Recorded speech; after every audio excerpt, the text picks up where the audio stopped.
Hello and welcome to another Giant Slayer TFT How to Play video. Today our analyst will be diving into how to play Vanguard Mystic in patch 10.17. This build has been around since the mid-season update, and while it's not the strongest, it is certainly one of the most consistent. We're here to break down the different stages of the game along with the core items and champions, and at the end we'll have a few tips for the different galaxies. Let's get into it. But before we begin, please don't forget to click the links in our description. Give your support to everyone who helped make this video happen. We host many TFT tournaments with plenty of exciting content to come, so be sure to also follow our Giant Slayer TFT social media pages. Alright, let's get back into the video, and before we get into how to play this composition, let's talk about why you should play Vanguard Mystic. Vanguard Mystic is one of those compositions that you can almost always play in any meta. The reason is that the traits and champions are a bit of a catch-all, as they provide good defense against both magical and physical damage and have decent damage themselves. By no means is this build the strongest, but if you're looking to get a comfortable top 4,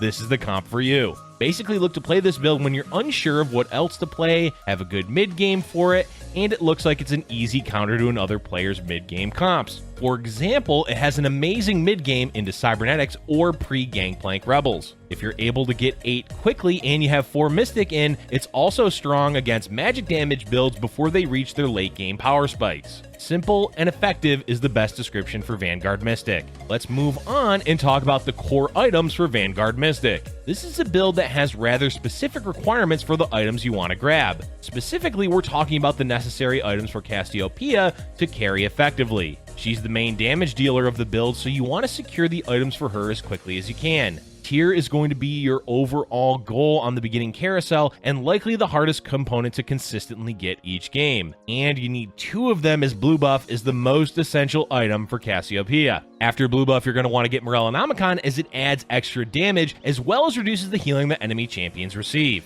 This is important because Vanguard Mystic is a slow composition, meaning you need damage to stack up over time, and if it ever gets fully healed, you're going to slowly lose the fight. The last item for Cassiopeia can be flexible, but the preferred item is Rapid Fire Cannon. Cassiopeia tends to throw herself into the fray due to her relatively low attack range, which means it's easy for her to get picked off early on in a fight. RFC helps combat that by keeping her casting and attacking from the backline. If you're unable to get an RFC, look for any defensive item or simply stack up more damage like a Death Cap. Besides Cassiopeia, the other components and items you should look for are basically whatever the game gives you. Defensive items are definitely at the top of the list, as you want to deck out either Jace or Mordekaiser as your secondary carry. Items like Bramble Vest, Guardian Angel, Ionic Spark, and Shroud are all worth consideration. Another item to look out for is Hextech Gunblade, as both Jace and Mordekaiser do magic damage. The healing and overhealing can help keep them alive for much longer than usual. An important thing to consider when making items for your frontline is what are the other players going for. Bramble Vest may do well against one player, but if all the other players are magic damage, then you should prioritize those chain vests to make a Shroud instead.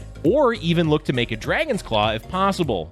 Since Cassiopeia has rigid requirements for items, you want to be flexible with the rest of your components. Moving on, let's talk about the core champions themselves. The basic level 8 composition for this build will consist of Cassiopeia, Soraka, Karma, Bard, Jace, Mordekaiser, Wukong, and Nautilus. Of course, there are some changes like Leona that can be used if you haven't 2-starred one of your Vanguards yet, or Lulu if you find her early. Lulu will replace Bard at level 8 or level 9. As mentioned in the item section, your main carry is Cassiopeia, with the secondary being either Jace or Mordekaiser. Jace is preferred as he's overall stronger, and you're often already rolling 3-cost champions out of the pool, so getting him tier 3 is usually feasible. As far as Mystics go, you should prioritize Soraka, then Lulu, and then Karma. You'll want Bard during the mid-game to help accelerate your experience towards level 8 and 9, but he is replaceable if you're upgrading all of your Mystics. Try to keep him at least until you're level 8. Vanguard Mystic is one of the simplest builds to run, as it's easy to know what champions you need to play for. Time to get into the various stages of the game, beginning with the early game.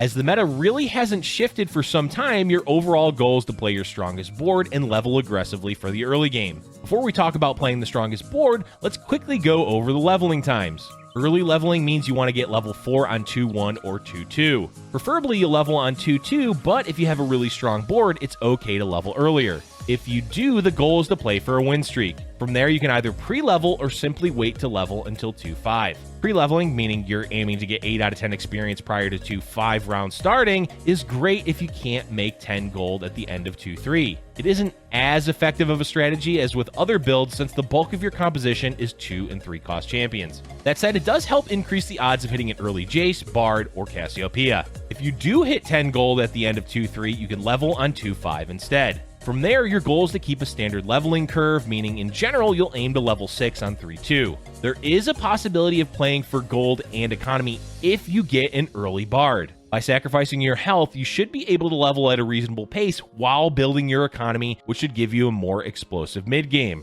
Now, for what champions and traits to look for. As always, the best advice is to simply play what the game gives you. 2-star champions are almost always more valuable than playing specific traits. As far as Vanguard Mystic goes, you can look to play early Vanguards, but it's not as important since both Leona and Poppy are replaceable. A few champions you should keep an eye out for are Cassiopeia, Jace, Bard, and Nautilus. If you get an early Jace, try to put in another Space Pirate to help you earn a little bit of extra gold. Overall, your goal for the early game with this build is to keep up with the lobby's leveling curve and try to maintain a high amount of health. Next is the mid game. This is the stage of the game where you'll determine if you want to play Vanguard Mystic or not. The indicators for this happen around level 6, which should be on round 3-2. At that point, you will level and begin scouting the lobby. Keep tabs on how many players are leaning towards physical damage comps like cybernetics and who's aiming for magic damage builds like Star Guardian Sorks. Scouting and using that information is the best way to figure out if Vanguard Mystic is worth aiming for. The reason for that is that you can aim to counter these builds by having a stronger mid-game at level 7 and try to whittle down other players' health.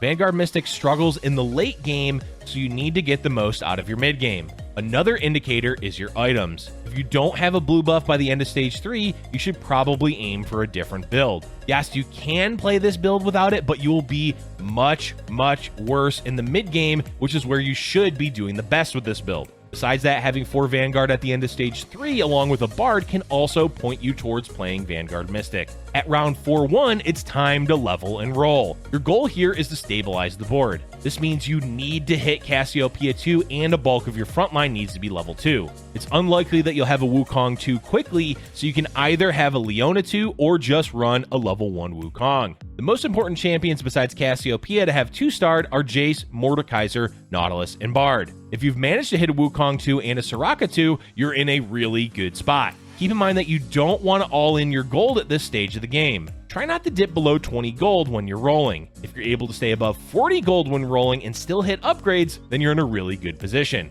After you've rolled a bit on level 7, you want to keep picking up upgrades as they come in. But the goal from here is to hit level 8 around 5-1. If you have a Bard, he should be assisting you greatly in this, so you may be able to hit level 8 even earlier. Overall, the goal for the mid-game is to stabilize your board with 4 Vanguards and a Cassiopeia 2, with Bard 2 and 1 other Mystic. This should be strong enough to win rounds throughout stage 4, which gets you closer to getting a top 4. And the last stage of the game is, of course, the late game. As mentioned, this is a build that can struggle in the late game. Getting to level 9 is one of the goals, but the power you get at level 9 isn't a lot to write home about. At best, you're going to play an Urgot 2 or a Thresh 2 and hopefully find a Lulu 2. Besides that, there's not a lot that you're going to be able to add at level 9 that makes much of a difference to this build. The other goal as you're heading into the late game is to roll for 3-star champions. Your priority is of course Cassiopeia 3, but Jace 3 is insanely strong and should also be part of your goal. Mordekaiser 3 is plenty strong as well. You likely won't have enough gold to roll for all 3, so prioritize Cassiopeia, with the second priority being whichever of the other 2 you're closest to finding.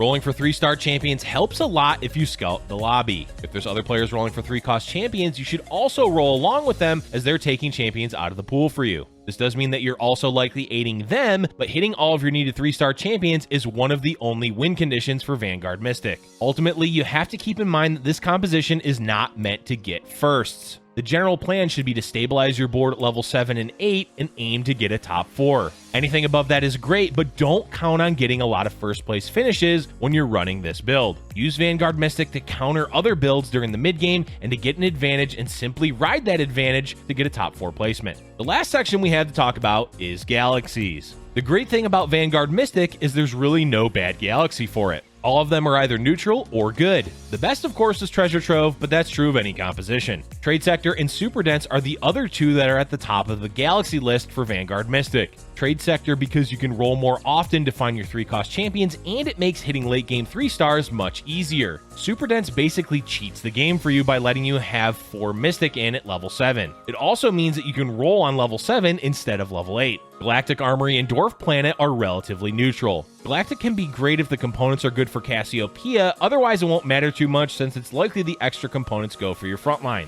Dwarf Planet doesn't hinder positioning too much for this build because it's so defensive that a smaller board doesn't really matter that much. Just be wary of any CC aimed at your Cassiopeia though, as she's more susceptible to it on this galaxy. The newest galaxy, Manatee's Delight, can be okay for Vanguard Mystic.